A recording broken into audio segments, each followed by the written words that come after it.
মাত্র 1 কাপ ময়দা দিয়ে অসংখ্য লেয়ারযুক্ত, উপরটা ক্রিস্পি এবং ভেতরটা অনেক বেশি রসালো খাজা বা গজার রেসিপি আজকে আপনাদের সঙ্গে শেয়ার করব।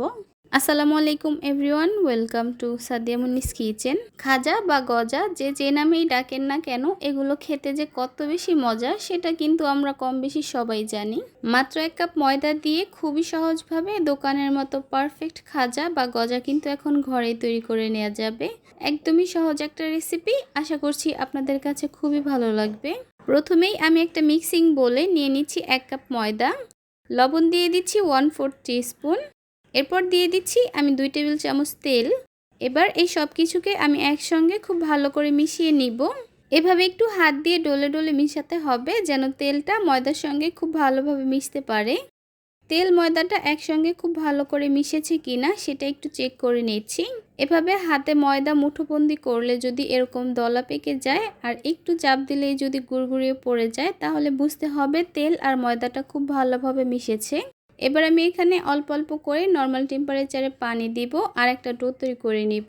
নর্মালি রুটি পরোটা তৈরি করার সময় ডোটা যেভাবে বাসায় তৈরি করে থাকি, এই ডোটাও কিন্তু ঠিক সেরকমই হবে। ডোটা তৈরি করতে আমার এখানে 1/2 কাপের মতো পানি লেগেছে। পানির পরিমাণটা আপনাদের আরও কম বা বেশিও লাগতে পারে। আন্দাজ মতো পানি দিয়ে একটা ডো তৈরি করে নেবেন।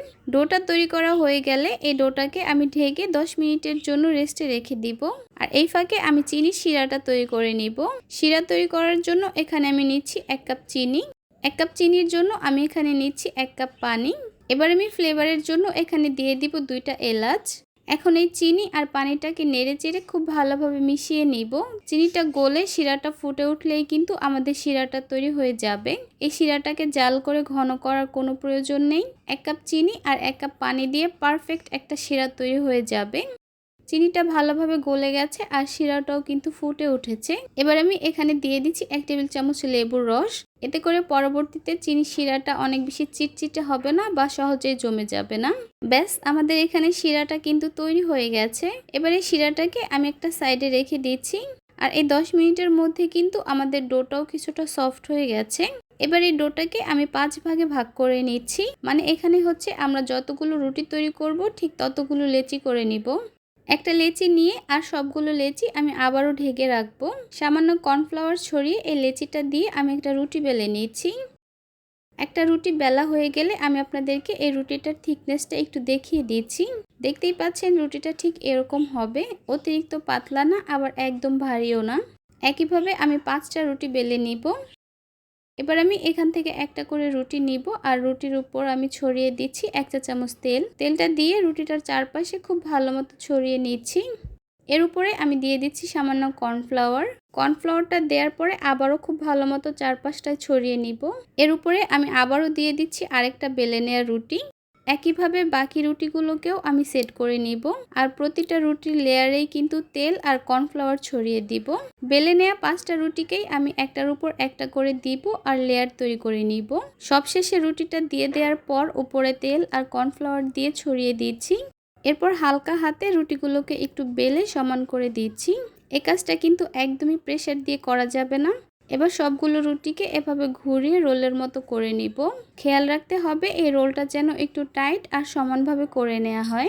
শেষের মাথায় আমি সামান্য পানি অ্যাপ্লাই করে দিচ্ছি, এতে করে আমাদের রোল থেকে আর রুটিগুলো খুলে যাবে না। আবারও আমি এই রোলটাকে একটু এভাবে গোল গোল করে ঘুরিয়ে নিচ্ছি, এতে করে সবগুলো রুটি একসঙ্গে ভালোভাবে সেট হয়ে থাকবে। এবার এই রোলটা থেকে দুই পাশের কিছু অংশ বাদ দিয়ে চিকন চিকন করে কেটে নিব। কেটে নেওয়া পিসগুলো থেকে আমি 1 পিস করে নিব আর প্রথমে হাত দিয়ে প্রেস করে একটু লম্বা করে নিচ্ছি। এরপর বেলুনি দিয়ে বেলে একটু লম্বা করে নিব। খাজা বা গজা দেখতে কিন্তু এরকম কিছুটা লম্বাই হয়। সবগুলো খাজা একইভাবে আমি তৈরি করে নিয়ে এবার এগুলোকে ভাজতে চলে যাব।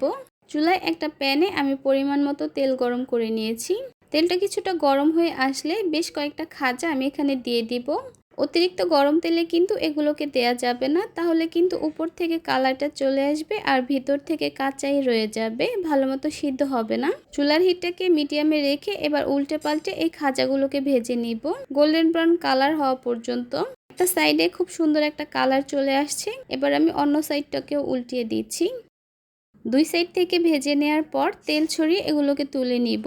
আর সরাসরি এই খাজাগুলোকে দিয়ে দিব চিনির শিরায়। শিরাটা যদি ঠান্ডা হয়ে যায় তাহলে কিন্তু আবারও একটু গরম করে নিতে হবে। চিনির শিরাটা যদি গরম না হয় তাহলে কিন্তু এই খাজার মধ্যে ভালোভাবে ঢুকতে চাইবে না। দুইটা সাইড থেকে উল্টে পাল্টে কয়েক সেকেন্ডের জন্য এই খাজাগুলোকে শিরার মধ্যে সোপ করে নিব, তারপর তুলে নিব। খুব বেশি সময় ধরে কিন্তু এই শিরাগুলোর মধ্যে রাখার কোনো প্রয়োজন নেই। ব্যাস তৈরি হয়ে গেল একদমই সহজে অনেক বেশি রসালো আর অনেক বেশি মজাদার মুচমুচে খাজা বা গজা। আমি আপনাদেরকে একটা খাজা ভেঙে দেখাচ্ছি। ভেঙে দেখালেই আপনারা আসলে বুঝতে পারবেন যে এগুলো কতটা পারফেক্ট হয়েছে। আশা করছি আপনারা দেখেই বুঝতে পারছেন যে এগুলো দেখতে কত বেশি লোভনীয়, মুচমুচে আর রসালো হয়েছে। এগুলো এত বেশি মুচমুচে আর রসালো হয়েছে, মুখে দিলেই কিন্তু এক নিমিষেই গায়েব হয়ে যাবে।